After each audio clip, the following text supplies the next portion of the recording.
Når man arbejder med løftegrej, skal man være instrueret, og det kan virksomheden gøre på mange måder. Man kan bede medarbejderne om at læse en brugsanvisning for det pågældende løftegrej. Man kan også sidemandsoplære. Det kan selvfølgelig have nogle udfordringer i forbindelse med, at man eventuelt overdrager nogle dårlige vaner fra medarbejderne, der sidemandsoplærer. Man kan også vælge at foretage sådan en kursus, som vi gør her i dag. Og når vi er færdige med det, så er medarbejderen faktisk at betragte som instrueret. Kurserne i sikker brug af løftegrej bygger på Arbejdstilsynets vejledning omkring løftegrej, og så er det sammenholdt med producenternes anvisninger om korrekt brug af samme. Vi har et nogenlunde fast program, der tager cirka 3 til 3,5 timer, afhængig af hvor mange pauser der indgår. Men vi kan også trække ting ud af programmet eller lægge andre produkter i programmet, sådan at vi kan sige, at det er kundetilpasset og dermed relevant for alle de deltagere, der er på kurset hele tiden.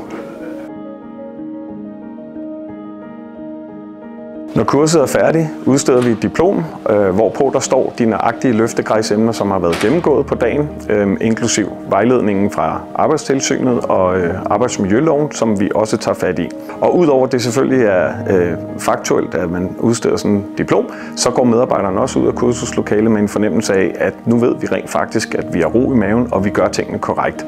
Fordi under hele kurset er der mulighed for at stille spørgsmål, så vi har lige så meget dialog, som det er undervisning. Alle virksomheder, der arbejder med løftegrej, kan gøre brug af de her kurser. Det er en rigtig god idé, at man ikke tænker, fordi man har arbejdet med det her i 20 år, så ved vi alt. Al erfaring viser, at nærmest jo længere tid man har arbejdet med løftegrej, jo flere dårlige vaner har man indarbejdet.